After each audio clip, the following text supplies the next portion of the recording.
Assalamualaikum warahmatullahi wabarakatuh. Shalom, Om Swastiastu, Namo Buddhaya, dan salam kebajikan.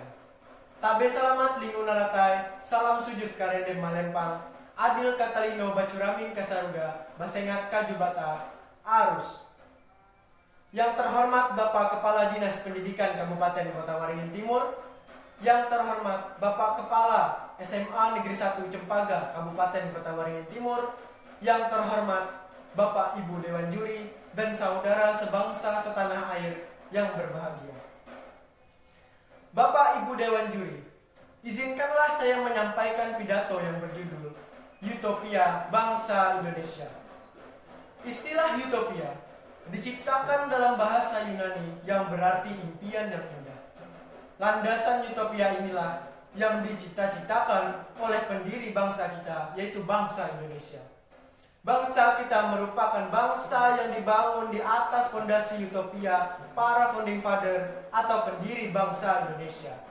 Hal tersebut tertuang dalam Undang-Undang Dasar 1945 dan Pancasila sebagai buah dari pemikiran para pendiri bangsa Indonesia. Apakah kita sudah mencapai utopia yang dirumuskan oleh pemimpin kita yang unggul dalam pemikiran, visi, dan intelektualisme? Mari berkontemplasi agar impian indah tersebut tidak hanya sekedar menjadi sebuah cerita fiksi. Bapak Ibu Dewan Juri yang saya hormati, 17 Agustus 2020 menjadi penanda bahwa bangsa Indonesia sudah berusia 75 tahun. Begitu pula menjadi penanda bahwa 75 tahun pula kita berusaha mewujudkan utopia yang dirumuskan oleh para pendiri bangsa kita, yaitu Pancasila. Rentan waktu yang begitu panjang dan dinamika perkembangan masyarakat Indonesia yang signifikan menimbulkan beberapa pertanyaan baru di kalangan petinggi negara, akademisi, dan kita semua. Kita semua bertanya tentang kondisi negara Indonesia yang sudah sangat jauh berubah dari semenjak awal kemerdekaan. Saudara sebangsa dan setanah air, pada waktu yang sama, ancaman bangsa terus berkembang di setiap bidang.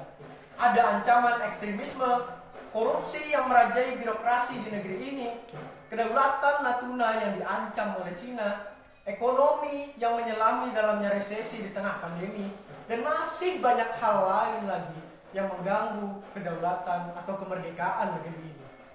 Memang, hal yang telah saya sebutkan seolah menciptakan ilusi bahwa tidak ada kesempatan untuk bangsa Indonesia menjawab setiap tantangan zaman. Semangat kemerdekaan yang membara 75 tahun silam harus selalu membumi di tanah air kita, tanah air Indonesia. Agar kita selalu sadar bahwa kemerdekaan bukan hanya tentang proklamasi semata, namun juga tentang perjuangan yang nyata. Saudara sebangsa setanah air yang berbahagia, di zaman sekarang, bukan Jepang, bukan Belanda, dan juga bukan Inggris yang menjadi musuh kita dalam mencapai kemerdekaan. Tapi musuh kita adalah kebodohan dan kemalasan yang mengancam kemerdekaan bangsa kita. Kita sebagai generasi penerus bangsa harus bisa dan tetap mengimplementasikan semangat kemerdekaan sebagai modal mental menghadapi persaingan di era modern. Mari buktikan kepada dunia bahwa Indonesia benar-benar merdeka secara nyata, bukan hanya delusi belaka.